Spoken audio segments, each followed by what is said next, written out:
Céline. Bonsoir à tous. Bonsoir à tous et à toutes, pardon, Bonsoir. Juliette. Bienvenue dans cette nouvelle rencontre, un endroit où aller, où ce soir nous avons la joie de recevoir Céline Curiol pour son roman Les lois de l'ascension paru chez Actes Sud. Ce soir, pour l'interroger, nous retrouvons Juliette Debry de la librairie Un livre, une tasse de thé, qui se trouve 36 rue René Boulanger dans le 10e à Paris.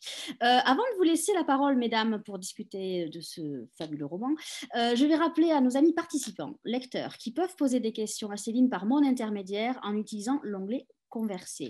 Mesdames, je vous souhaite une belle rencontre et je vous dis à tout à l'heure. Merci Nathalie. Bonjour Céline. Bonsoir Juliette. Comment allez-vous? Eh bien, ça va. Bon, très bien. Alors, moi, je propose d'ouvrir cette rencontre, même dématérialisée, par une petite approche de votre roman, donc Les lois de l'ascension, et notamment vous poser la question de, je crois que vous avez fait du journalisme, essentiellement, voilà, au début de votre carrière. C'est vrai. Et donc, vous posez la question de pourquoi avoir choisi cette fois-ci, ensuite, la forme romanesque pour poser votre regard sur le monde et pour l'appréhender. Et notamment, peut-être on peut faire un petit point sur un personnage important de votre roman, Orna, qui est journaliste, et voilà, quelle densité vous lui donnez en fonction aussi de votre regard sur le monde du journalisme et son évolution ces dernières années. Je ne sais pas si ça vous convient de commencer. Faut commencer quelque part, donc voilà. c'est très bien, on va commencer par là. Donc c'est vrai que j'ai fait du journalisme pendant une quinzaine d'années, donc c'est un métier que je connais un peu, enfin pas mal. Mais à côté de ça, depuis que je fais du journalisme, donc depuis que j'ai 25 ans, j'ai aussi eu en parallèle une activité littéraire. Donc, ma vraie passion, on peut dire, dans l'existence, c'est la littérature et donc c'est aussi d'écrire des romans. Donc, ce pourquoi ce projet des lois de l'ascension était avant tout un projet romanesque. Hein, vraiment, il a été pensé et conçu comme ça dès le départ. Ceci étant dit, j'avais aussi envie de me servir de cette expérience de journalisme pour aborder un certain nombre de sujets au travers de l'histoire du roman. Et comme j'avais décidé de définir les personnages de ce roman aussi au travers de leur profession, il m'a semblé logique et intéressant d'avoir donc ce personnage d'Orna qui est elle-même journaliste pour une chaîne de télévision internationale. D'accord. Et du coup, on peut peut-être rappeler, je ne sais pas exactement, c'est le problème du virtuel, qui a lu le livre ou pas, mais donc vous avez le livre se passe sur une année, donc 4 saisons, et avec 6 personnages principaux qui se croisent dans Paris, et plus particulièrement dans le quartier de Belleville. Donc, le personnage d'Orna, elle travaille donc dans on comprend une chaîne de télévision en plus ou moins en direct, un peu qui pourrait correspondre à BFM TV ou CNews, voilà. Et du coup, on s'interroge un peu à la lecture du livre, vous, de votre vision de ce journalisme de direct, un peu de spectacle. Et justement, vous, votre analyse que vous faites de cette année 2015, pardon, on ne l'a pas dit, de l'année 2015, donc, pendant laquelle se déroule le roman, qui est un regard a posteriori et beaucoup plus analytique, finalement, que les images jetées à la vue des spectateurs de ces grands médias d'information. Et c'est aussi la question, je pense, que se pose Orna dans le roman. Oui, alors, évidemment, l'avantage de l'âge, si je puis dire, c'est qu'on voit les choses et les pratiques changer, évoluer, pas forcément toujours dans le bon sens. Donc, ce roman, il est aussi porteur d'une critique sur le journalisme tel que je l'ai vu évoluer au cours des, allez, on va dire des 20 dernières années, en fait. Avec évidemment l'apparition d'Internet, avec l'apparition des réseaux sociaux, avec les compressions budgétaires qu'ont subi un certain nombre de rédactions. Et donc, j'ai voulu aussi mettre en scène les questions que moi-même, quand j'étais journaliste, j'ai été amenée à me poser sur la pratique de ce métier et ses limites, ce qu'on pouvait imposer aujourd'hui aux journalistes et aux reporters dans leur travail.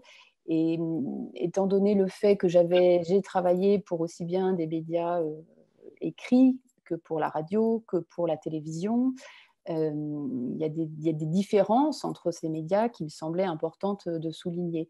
Parce qu'on parle beaucoup d'une sorte de désaveu, on va dire, au sein de la population française vis-à-vis des journalistes. Et on parle beaucoup des médias en général. Et il me semble que c'est un terme très vague et qui recouvre beaucoup de choses, différents types de supports, mais aussi différents types différentes façons de travailler. Et je voulais aussi comment dire, mettre dans ce roman des nuances et pour montrer aussi qu'évidemment tous les journalistes et tous les médias ne sont pas soumis aux mêmes problèmes et aux mêmes dérives. Très bien. Et donc, on peut revenir sur cette année qui a été aussi, je pense, charnière pour le journalisme, qui est l'année 2015. Pourquoi avoir choisi finalement cette année-là? Je crois que vous avez commencé peut-être à réfléchir au roman à partir des années 2010-2011 et des révolutions arabes. Et finalement, le roman se passe donc sur cette année 2015 qui a été une année chargée, et notamment avec les différents attentats parisiens. Qu'est-ce qui vous a donné cette envie d'inscrire? Alors, évidemment, dans tout choix romanesque, il y a une part d'arbitraire. Hein. J'aurais pu prendre l'année 2017, ça aurait peut-être fait un roman intéressant aussi, je ne sais pas. Mais il se trouve qu'au cours de l'année 2015, on a connu en France plusieurs attentats qui ont quand même été assez bouleversants et qui ont suscité pas mal de questionnements sur l'origine de cette violence. Enfin, je pense beaucoup d'entre nous ont été pris de court par le fait qu'on puisse vivre de tels attentats dans les rues de Paris comme ça. Moi, il se trouve que ce n'est pas très loin de chez moi non plus. Donc, il me semblait par rapport aux propos que je voulais tenir aussi sur la violence, sur ce qui fait ce genre de dérive, sur l'extrémisme, et l'extrémisme au sens plus général. L'année 2015 me semblait porteuse d'un certain nombre d'événements qui pouvaient justement être le support de cette réflexion. Oui, parce qu'en fait, vous partez d'un quotidien, d'une réalité pour y greffer de la fiction. Et c'était donc partir de l'intime finalement de chacun pour appréhender cette année-là et la relire. Oui, c'est ça. En fait, bon, moi dans ma façon de travailler comme écrivaine, je travaille à partir de beaucoup de questions et je tisse la fiction à partir de ces questions. Évidemment, je ne fais pas une thèse, je ne fais pas un travail académique, je fais un roman. Donc, un roman, pour moi, c'est avant tout des personnages qui doivent être incarnés, qui doivent être des personnages de chair, qui doivent être des personnages enfin, vivants, hein, si tant est qu'on puisse être vivant dans une fiction. Donc, bien évidemment, c'est à partir de ces personnages que j'ai construit ces réflexions. Donc, chacun, par rapport à l'endroit où il se situe, par rapport à son point de vue, par rapport à son vécu, va véhiculer un certain nombre d'interrogations qui ne sont pas des interrogations théoriques, mais qui sont des interrogations qu'il porte intimement en lui, comme je crois qu'on en porte tous. Il me semble, j'ai un ami qui m'a dit, oui, tu as dans ton roman, tu as des personnages qui pensent, et je pense que oui, nous sommes tous des êtres pensants, et nous sommes tous traversés par toutes sortes de questionnements. Je ne crois pas que ça me soit propre, en tout cas j'espère que ça ne l'est pas. Et j'avais envie aussi de montrer en donnant à lire les réflexions de ces personnages, quels sont les dilemmes, les contradictions aussi auxquelles on fait face à travers ces questionnements, qui sont des dilemmes et des contradictions qu'on est amené à revivre sous différentes formes tout au long de son existence.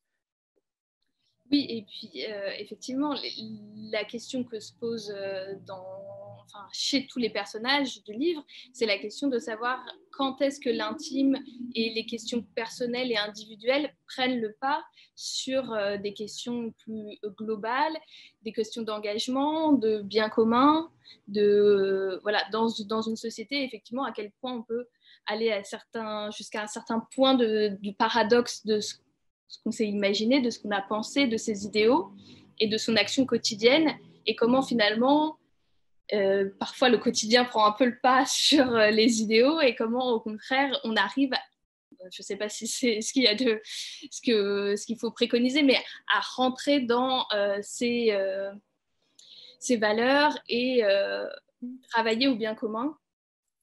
Oui, ce qui m'intéressait, c'était vraiment enfin, je pense qu'on est toujours on vit sur des frontières. On est toujours à essayer de trouver les limites des choses, à essayer de savoir exactement entre quoi et quoi on se situe.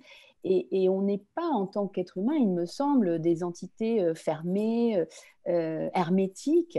Et on est à la fois animé de désirs, de pulsions, d'envie intérieure, et on est aussi soumis et façonné par tout ce qui se passe et toutes les influences qu'on peut subir. Donc j'avais envie d'explorer cette zone entre, on peut dire, l'intime et le commun, entre l'individuel et le collectif, et essayer de voir comment ces deux zones s'articulent en chacun de nous, parce que ça me semble une question extrêmement importante et à laquelle on fait tous face, savoir comment on se positionne entre ces désirs intérieurs et puis les injonctions, les appels, notre envie aussi de contribuer à la société à laquelle on appartient. Oui, et effectivement, comment la question du collectif, là, du coup, le roman est construit de telle manière que pour chaque saison, chaque personnage vit une journée, et comment finalement chaque individualité arrive à créer du collectif, et finalement les personnages évoluent grâce à leur collaboration, grâce voilà, comment on recrée du lien finalement, enfin je ne sais pas si le lien était perdu, mais comment grâce au collectif les personnages avancent et évoluent. Je pense que c'est une notion assez importante dans votre livre. Oui, absolument. La façon dont je parlais des influences, les influences explicites et puis les influences implicites, à savoir que la question de la volonté humaine, c'est une question qui est complexe, et on n'est pas dirigé seulement par notre volonté, mais bien par bien d'autres forces autour de nous. Et donc, à travers le roman, je voulais aussi, en racontant ces histoires de chacun des points de vue des personnages, déjà montrer la complexité de nos échanges, hein, la complexité de ce qu'on peut percevoir, les dissonances, les différences entre nos perceptions, alors qu'on croit vivre le même réel, mais en fait, est-ce qu'on vit vraiment la même chose au même moment? Ça, c'est quelque chose qui m'a toujours beaucoup intriguée, même quand j'étais enfant. C'était une de mes premières questions.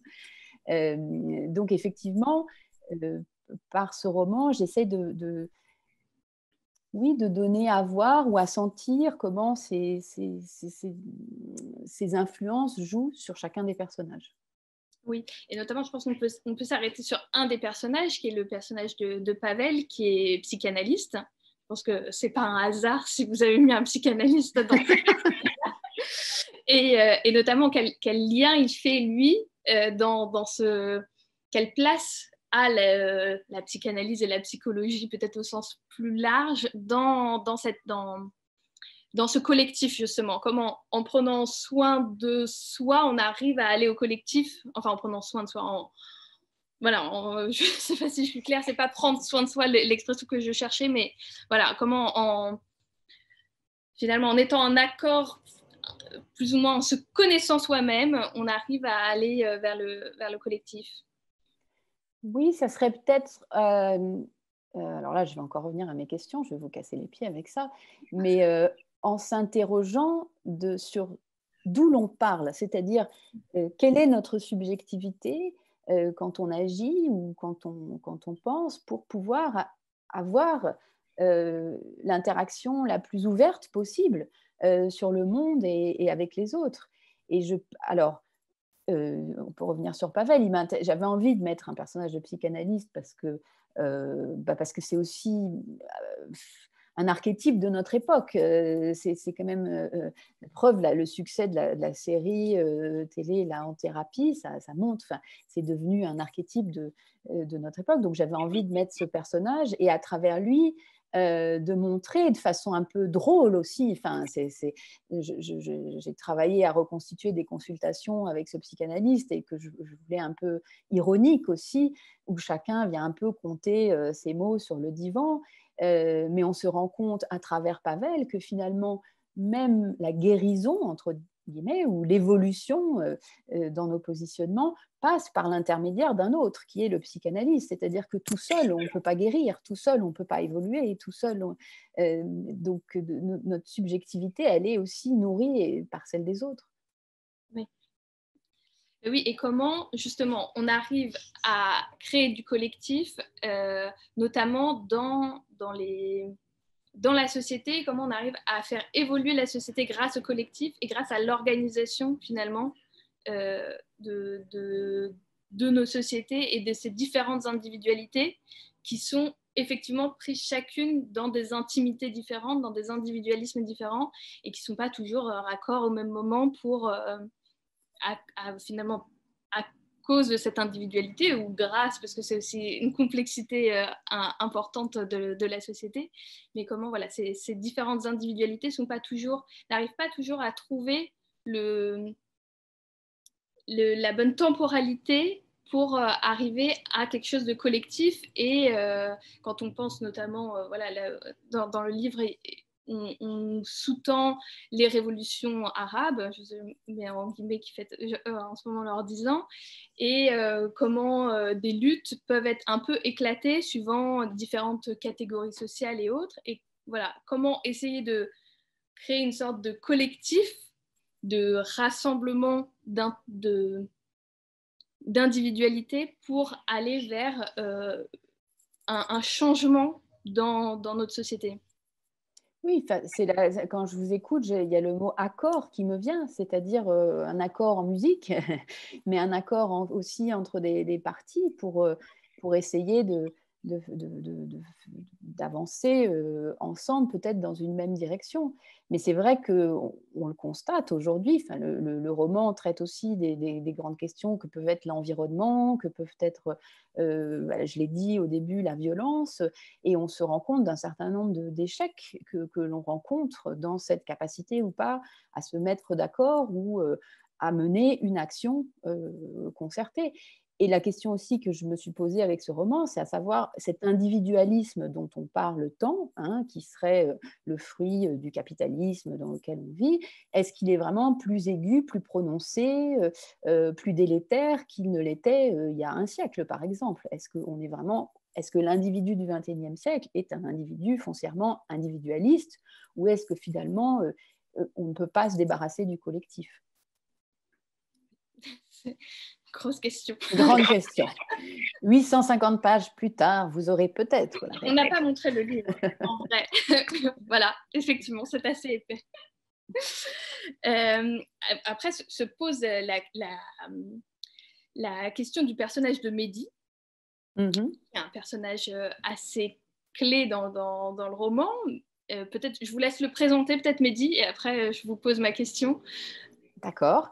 Alors, Mehdi, c'est un jeune homme qui a 17 ans, on va dire, qui est lycéen, qui vit avec sa mère, qui a émigré en France depuis la Tunisie, on va dire dans les années fin des années 90, et donc qui n'a pas connu son père, ou qui l'a connu très, très brièvement. Et donc qui se retrouve avec cette mère qui est femme de ménage, qui a toujours une origine modeste, qui s'est efforcée de lui donner une éducation, mais Mehdi est en proie à ce que je pourrais appeler un besoin d'aventure, c'est-à-dire que la vie quotidienne qu'il mène lui semble une impasse, ne lui semble pas avoir les proportions qu'il voudrait qu'elle ait. En gros, il s'ennuie terriblement et il ne sait pas quoi faire de cet ennui. Et il cherche des moyens d'exister, de ressentir, de pouvoir peut-être évoluer aussi, mais des moyens qui lui sont difficilement accessibles. Et donc, ma question concerne de la littérature et des choix littéraires. Vous écrivez les chapitres qui concernent Mehdi avec une orthographe, comment on dit, de SMS, une orthographe de messagerie. Pourquoi avoir fait ce choix-là, du coup, pour Mehdi? Vous vous placez dans sa tête, dans son... Alors, j'ai essayé de me placer... Alors, il y avait plusieurs choses. J'avais envie de composer le texte autrement, de sortir d'une langue, enfin, on ne va pas dire classique, mais en tout cas d'un usage classique. J'avais envie de m'autoriser certains abus, certains détours. J'avais envie d'expérimenter avec ce que je perçois être la langue d'une certaine catégorie de la jeunesse, que j'entends souvent aussi dans mon quartier.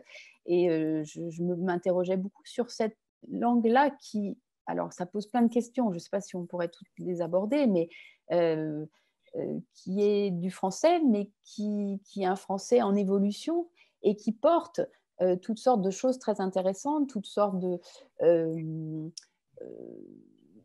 une réappropriation d'un vocabulaire, d'une syntaxe, qui pour moi reflète aussi un besoin de se réapproprier peut-être un territoire ou une culture de façon un peu différente. Et les chapitres qui sont consacrés à Mehdi, bon, non seulement ils ont nécessité beaucoup de travail, même s'ils sont très très courts, mais je les conçois vraiment comme des poèmes, en fait, vraiment comme une forme extrêmement poétique, même si la langue est déformée, même si elle est retravaillée. Elle a, je l'ai vraiment conçue dans l'idée d'une musicalité très forte. Et c'est-à-dire pour essayer de montrer aussi que ce jeune homme, Mehdi, il essaye d'exprimer quelque chose au-delà du langage qui est disponible pour lui. Et c'était ça que je voulais essayer de montrer à travers ces chapitres.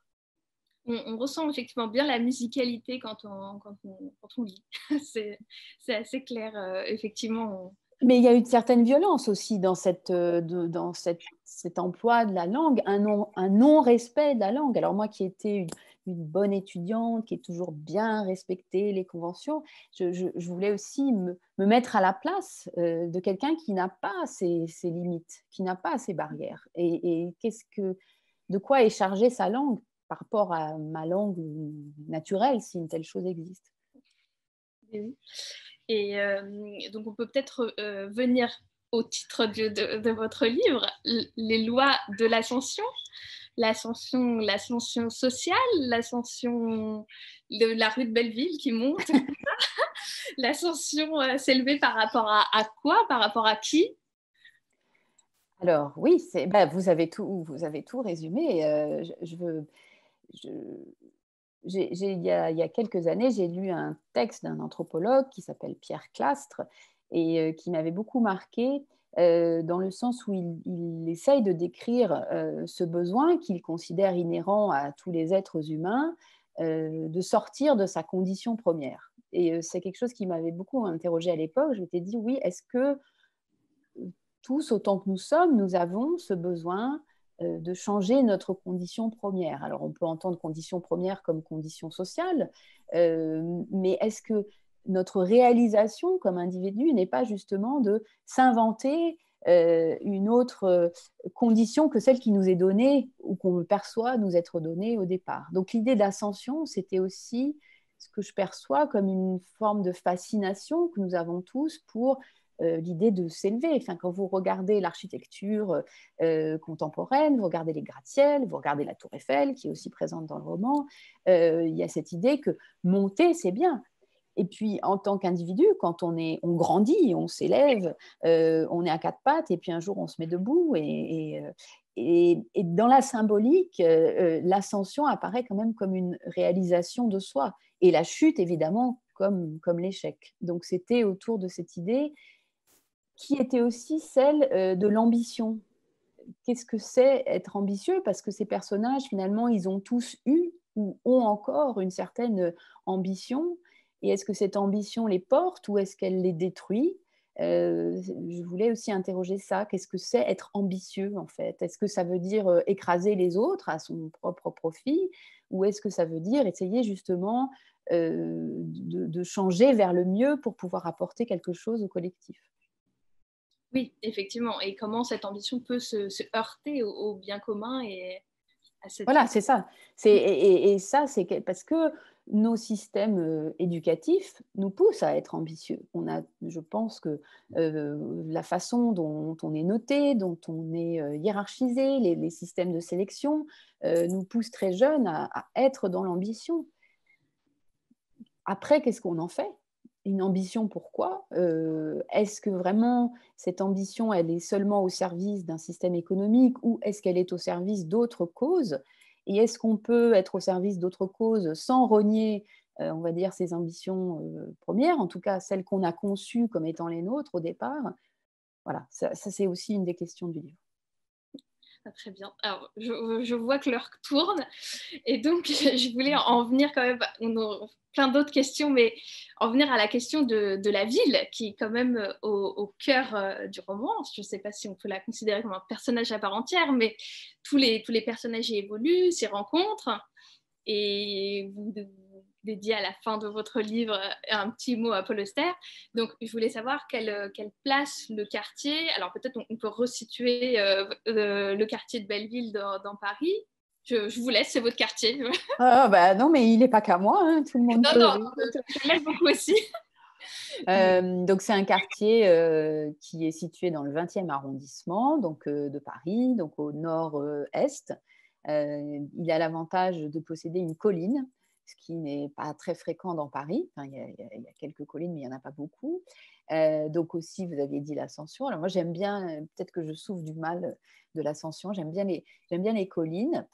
Donc, quand je suis revenue en France il y a une dizaine d'années, j'ai décidé de m'installer dans ce quartier. C'est un quartier, alors ce qu'on appellerait un quartier populaire, même si je trouve que l'expression ne veut pas forcément dire grand-chose, mais où se côtoient toutes sortes de gens, de toutes sortes d'origines, de toutes sortes de classes sociales, de toutes sortes d'âges aussi.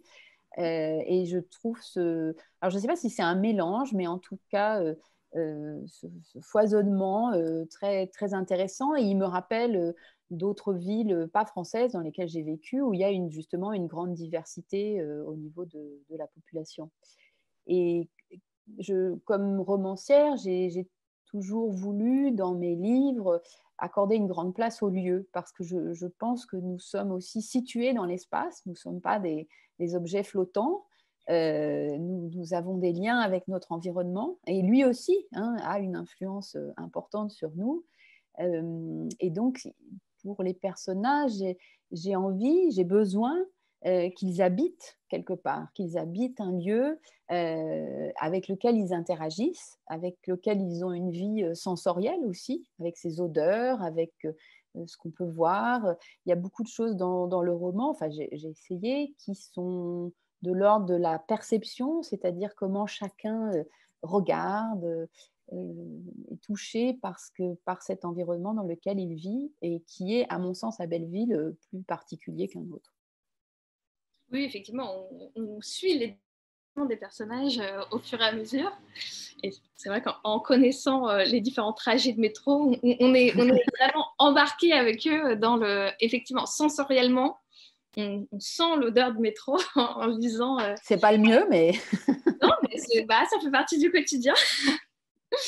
Non, non. Voilà, je crois qu'il est 30, mais peut-être on peut continuer. Je ne sais pas si Juliette, tu avais des questions. Terminez ce que vous avez à dire. On a encore un peu de temps. Je vais rester avec vous, mais tu as le temps de poser des questions. J'ai perturbé. Non, du coup, oui, bah, du coup, on peut peut-être revenir sur un autre des personnages, la sœur de Orna, Célène, qui Célène, oui. est aussi prise dans ses problématiques. Contradiction, ouais. Voilà, entre ses idéaux et ce qu'elle a défendu pendant plusieurs années lors de sa carrière. Elle est professeure d'université et elle a un engagement écologique assez important. Et elle va devoir faire des choix. Et ces choix, je vous laisse la parole peut-être pour expliquer. Oui, non, mais vous avez bien ces choix et c'est effectivement les paradoxes qu'offre cette situation-là qui lui est amenée à peut-être aller à Dubaï. Ben, c'est un cas, enfin, Célène, c'est un peu ce dont on parlait pour l'ambition, parce que, comme vous l'avez dit, elle est professeure d'université, mais elle est aussi chercheuse en économie de l'environnement. Donc, c'est une science qui s'intéresse justement sur la manière dont on peut utiliser les modèles économiques pour changer, influer sur nos comportements vis-à-vis de la protection environnementale.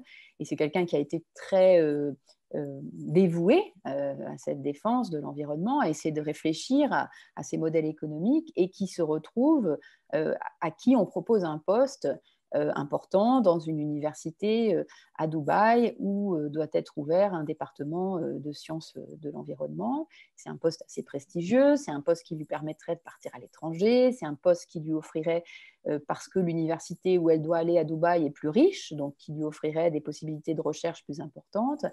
Mais lorsqu'elle découvre Dubaï, elle se rend compte, alors je ne sais pas si vous êtes déjà allé à Dubaï, mais elle se rend compte que c'est un endroit où il n'y a absolument aucune nature. C'est vraiment un endroit très artificiel, où il y a beaucoup de gratte-ciel, où les gens vivent, parce qu'il fait très chaud, ils vivent beaucoup à l'intérieur, avec beaucoup de climatisation, avec beaucoup de centres commerciaux, avec un endroit qui est quasiment coupé de ce que nous, on pourrait considérer en France comme le monde naturel. Pour cause, il y a un désert autour, donc au niveau de la végétation, c'est pas terrible non plus. Donc voilà, donc elle découvre Dubaï et se rend compte qu'en fait, vivre là, c'est presque une façon d'aller à l'encontre de ce qu'elle a défendu toute sa vie. Donc il y a vraiment ce choix entre sa carrière, qui pourrait progresser en allant là-bas, et puis ce qu'elle défend depuis longtemps. Donc voilà, il faut choisir. Je ne vous dirai pas ce qu'elle choisit. Non. Garde le suspense. C'est le secret. Voilà. Et ben, du coup, si on a encore une minute, on peut parler du coup de la construction du récit, ouais. Qui est donc répartie donc, sur une année, découpée en 4, dans les 4 saisons, et avec à chaque fois 6 chapitres correspondant à une journée d'un des 6 personnages. Alors, cette construction, comment vous l'avez organisée? Comment ça a été une mécanique, j'imagine, voilà. Ça a été un long travail d'organisation parce qu'évidemment, tout ça, je pense à une mécanique parce que c'est vrai que chacune des journées est racontée par un personnage différent. Donc, du coup, ça oblige à ce qu'il y a beaucoup de choses qui se recoupent et qui doivent être cohérentes, mais en même temps, il y a des jeux de décalage entre les perceptions, le déroulement des journées, les événements qui se produisent pour chacun des personnages. Et comme le récit est quand même long, ça a nécessité pas mal un peu comme l'horlogerie, vous savez, pas mal de réglages et de choses pour que justement, enfin, ce que je voudrais, c'est que les lecteurs soient pris dans ce récit et soient vraiment un peu comme dans une intrigue, mais une intrigue qui serait à travers un prisme diffracté par tous les personnages. Ça, c'est mon côté ingénieur aussi. Voilà, de faire ce jeu, cette mécanique, c'était passionnant, mais ça a pris du temps aussi. Vous aimez les jeux de construction, Céline? Parce que ça c'est vraiment le... Maintenant, je joue plus au Lego, mais j'ai beaucoup joué. La construction très intelligente et un peu, on a l'impression d'être dans un mécano et de tout s'imbrique. Voilà. Et puis, il est un peu mathématique, votre livre aussi, parce qu'on a 848 pages, on a un quartier, on a 6 personnages. Alors, parité bien respectée, hein, parce que 3 hommes... Ah ouais, vous voyez, hein, je veux pas avoir de problème, moi. Je veux pas... 4 saisons et 2 années. Donc, si vous voulez faire un loto, d'ailleurs, je crois qu'il y a 7 chiffres en tout. Hein, donc, on peut le faire. Voilà, on peut tenter ça. On pourrait essayer le loto. J'ai pas pensé, mais si on gagne, on partage alors. Juliette, je ne sais pas si tu as encore des questions, parce que moi, il y a des questions qui ont été posées à Céline. Moi, en tout cas, je voulais dire aux lecteurs qui n'ont pas encore lu Céline, est-ce que, Juliette, tu peux remontrer le livre de Céline? Je fais tout de suite. Le voilà. N'ayez pas peur par l'épaisseur, parce que c'est vraiment moi j'ai envie de dire que c'est une fresque polyphonique de notre culture et de notre monde qui est merveilleusement réussi. Voilà, moi je voulais vous féliciter parce que j'ai passé un très beau moment de lecture. Tous ces personnages, tous ces portraits au scalpel, parce que tous ces personnages vont se croiser, se décroiser, s'aimer, se détester, se comprendre ou pas, ça on ne sait pas, mais vous le lirez pour le savoir. Il y a une question qui vient d'arriver justement là-dessus. Alors, je récupère le prénom. C'est Nicole qui la pose. Est-ce qu'en commençant ce livre, Céline Curiol savait que cela prendrait plus de 800 pages ou bien le volume s'est imposé au fil de l'écriture? C'est une bonne question. Non, je pense que si j'avais su, j'aurais pas commencé. Non, je rigole, mais non, j'avais absolument aucune idée. J'avais ma contrainte en tête, donc qui était ces 4 journées, et un petit peu comme Georges Perec dans La vie mode d'emploi, il fallait aller au bout de la contrainte, c'est-à-dire qu'il fallait vraiment raconter ces 4 journées du point de vue des 6 personnages. Donc, c'était beaucoup plus important. Et comme je vais vous confier, je travaillais sur mon ordinateur, sur des fichiers séparés pour chaque personnage. Donc, en fait, c'est seulement quand je suis arrivée au bout du livre que j'ai mis tous mes fichiers ensemble. Donc, et que je me suis rendu compte de ce monstre que j'avais fabriqué. Et donc, j'ai appelé mon éditrice et je lui ai dit tu vas pas être contente. Voilà. Mais en fait, elle était contente après l'avoir lu quand même. Ça. Vous avez beaucoup coupé?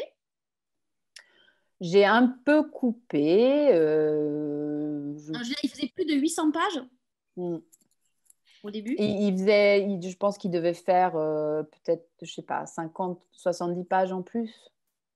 Voilà, donc il y a eu une petite coupe. Mais on ne pouvait pas trop couper sans perdre l'effet du livre. Parfait. Alors, je viens de récupérer une question de Bruno.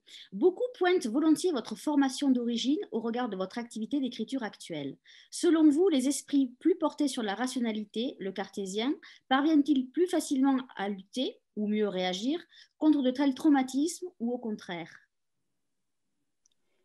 Les traumatismes étant les traumatismes de quoi? Je ne suis pas sûre d'avoir. Alors, je n'ai pas de détails. D'accord. Alors, je vais essayer de reformuler la question. Peut-être si je me trompe, la personne peut réagir. Donc, si j'ai bien compris, est-ce que la rationalité permet de lutter contre les traumatismes de l'existence? Je comprends ça comme ça.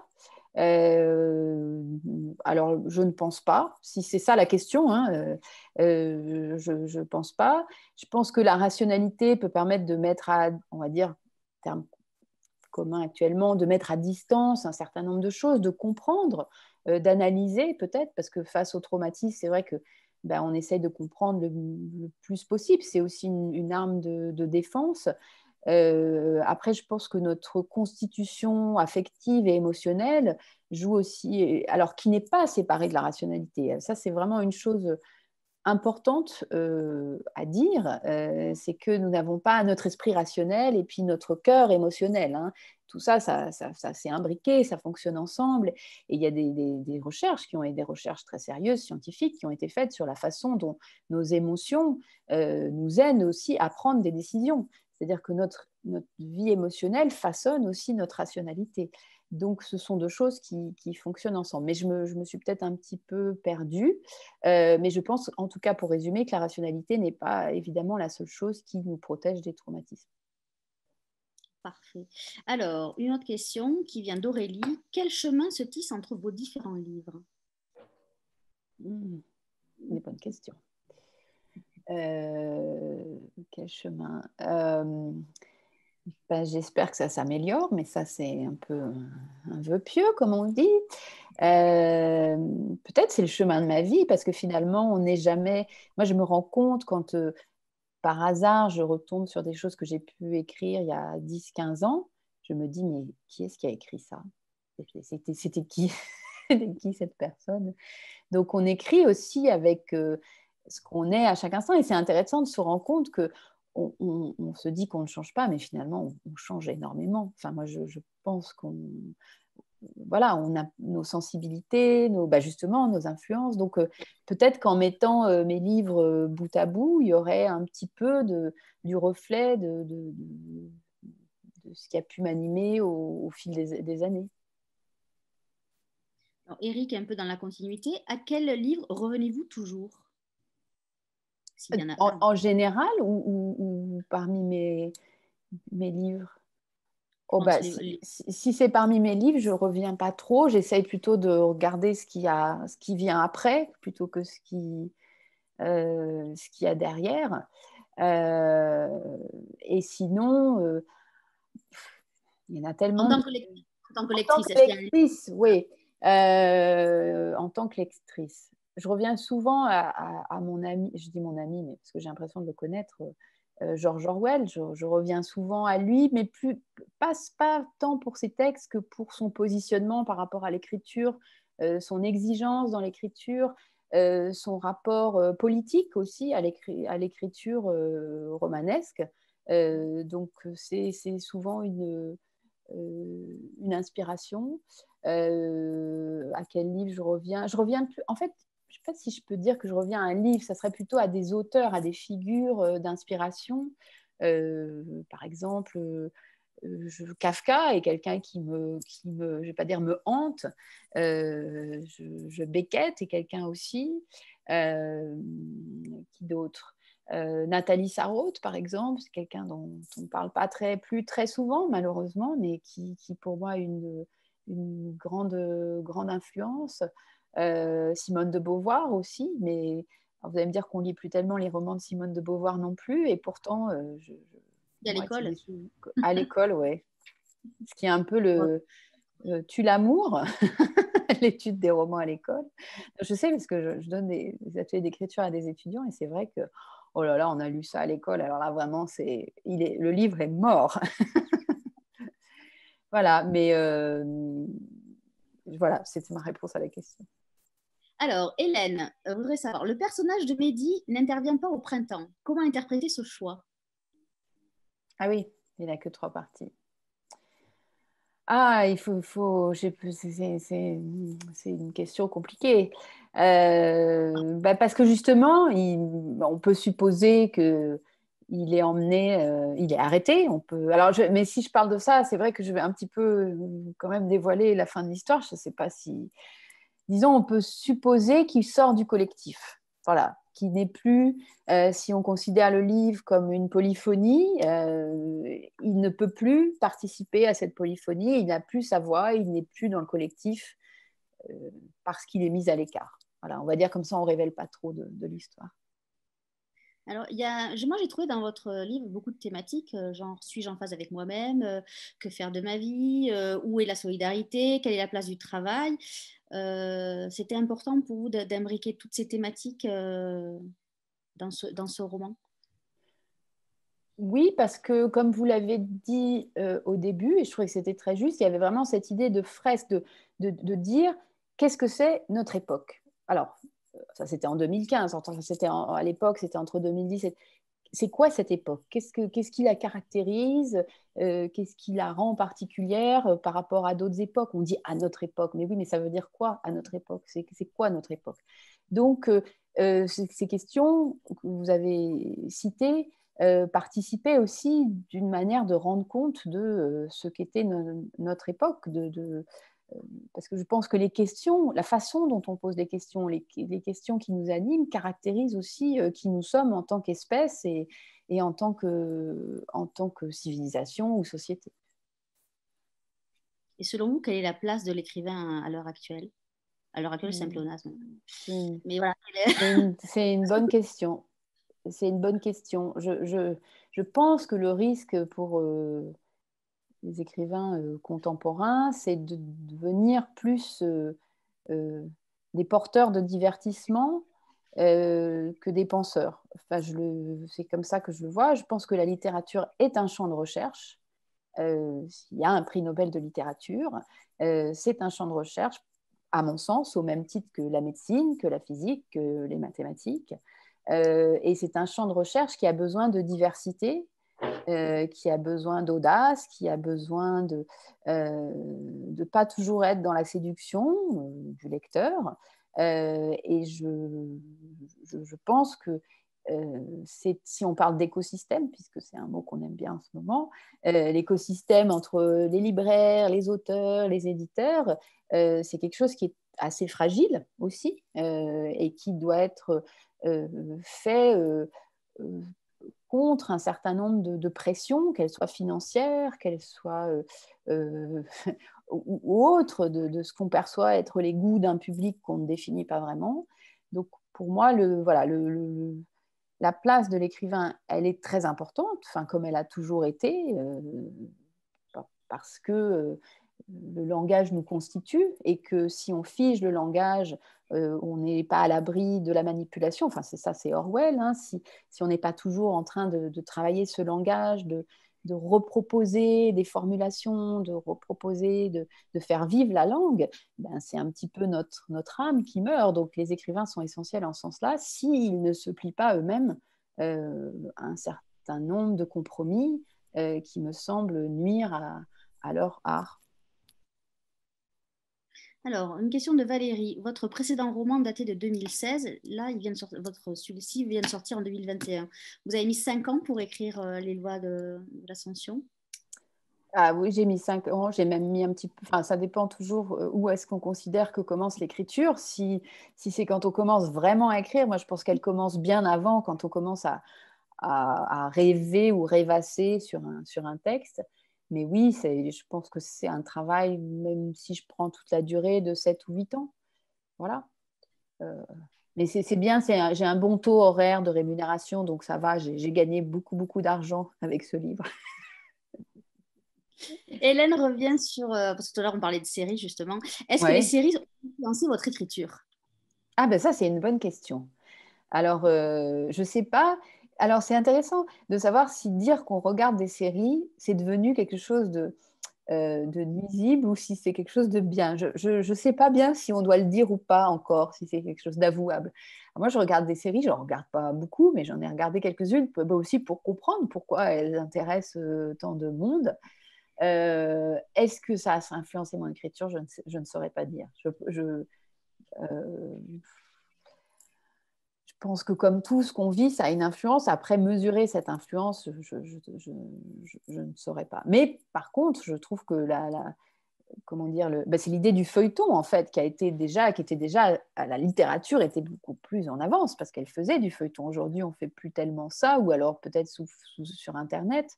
Mais c'est une forme très intéressante, parce qu'elle permet justement de développer les personnages sur un temps très long, plus que dans un film qui dure 2 heures ou 3 heures. Est-ce que Céline, vous pouvez nous donner un conseil lecture, un livre que soit vous avez beaucoup aimé, soit un livre que vous venez de lire récemment? Question piège. Ouais, c'est pas facile. Euh, alors, vous savez, chaque fois qu'on me pose cette question, ça me fait une espèce de stress et du coup, j'oublie. N'est-ce pas là? Alors, je peux vous parler du livre que je suis en train de lire. Je ne sais pas si c'est un conseil de lecture. C'est le livre de Laurent Mauvigné qui s'appelle Histoire de la nuit. Je ne sais pas si vous l'avez lu. Au début, j'avais des réticences à ce livre. J'ai du mal à rentrer dedans.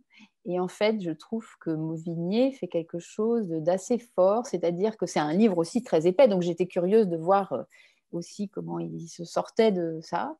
Et en fait, et je pense que c'est un peu la même chose dans Les lois de l'Ascension, pas du tout le même livre, mais je veux dire la même idée qu'il y a une forme de lenteur, c'est-à-dire qu'il faut se prêter au rythme du texte pour à un moment arriver à une forme d'épiphanie, quelque chose de très intense. Et il arrive, alors je ne sais pas, je dois en être aux 2 tiers du livre, à quelque chose, à une espèce de rassemblement, un point. C'est comme s'il trouvait un point exact où il va taper, vous savez, comme si vous mettiez... Mais pour arriver à ce point où il va nous faire comprendre, alors je ne sais pas si ce n'est pas intellectuel, mais ressentir très précisément ce qu'il veut nous faire ressentir, il faut mettre en place tout ce dispositif avant. Et c'est seulement si on suit ce dispositif qu'on arrive à avoir cet impact du livre. Et voilà, c'est ça qui m'a marqué. Et je trouve ça... Mais il faut avoir cette patience-là. Et c'est vraiment... les gros livres, il y a un autre livre auquel je pense, de Goliarda Sapienza, dont le titre m'échappe malheureusement, mais Juliette, vous allez peut-être m'aider, qui est absolument extraordinaire, qui a aussi ce dispositif. L'art de la joie. L'art de la joie. Merci beaucoup. Voilà. L'édition du Tripode. Comment? L'édition du Tripode. Voilà, exactement. Et c'est je ne sais pas si vous l'avez lu, mais c'est un livre merveilleux et où justement l'histoire aussi se construit comme ça, avec vers une forme d'épiphanie.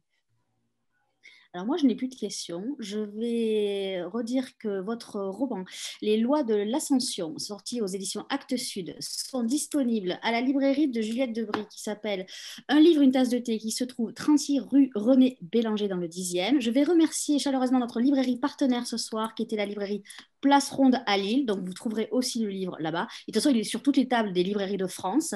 Vous pouvez aussi l'acheter, vu que là maintenant les commerces sont fermés, sur notre site. Vous serez redirigé vers la librairie de Juliette et sur une librairie indépendante de votre choix. Avant de vous laisser le mot de la fin, je vais dire que demain, nous serons en compagnie de Akli Tadjer pour son livre qui sort demain, qui s'appelle D'amour et de guerre, qui sort aux éditions Les Escales. Un grand merci Juliette d'avoir été là ce soir pour animer cette rencontre. Un grand merci Céline pour ce merveilleux roman. Lisez-le parce que vraiment, n'ayez pas peur de ces 848 pages parce que vous allez plonger dedans et vous allez vraiment plonger et vous allez dire déjà c'est fini. Je vais vous laisser le mot de la fin, Céline. Je sais pas si c'est un cadeau ou pas, mais en tout cas, un grand merci d'avoir été avec nous ce soir. On était ravis de vous avoir et on espère je sais de source sûre que vous allez être à la bibliothèque de Viroflay au mois de mai. Est-ce que vous allez aller à la rencontre de vos lecteurs dans les librairies prochainement ou pas? Ah ben, j'aimerais bien, mais si je peux, c'est une déception de ne pas pouvoir évidemment rencontrer les lecteurs en ce moment. Donc j'espère que dès que les conditions sanitaires seront un peu meilleures, on pourra à nouveau se parler et se voir, pas derrière un écran. Voilà. Mais en tout cas, merci beaucoup de m'avoir donné cette occasion de parler des lois de l'ascension. Et merci Juliette pour vos questions aussi. C'est toujours compliqué de poser des questions. Donc voilà, merci beaucoup à toutes les deux. Merci mesdames, je vous souhaite une belle soirée. Prenez soin de vous et à très vite en librairie. Au revoir.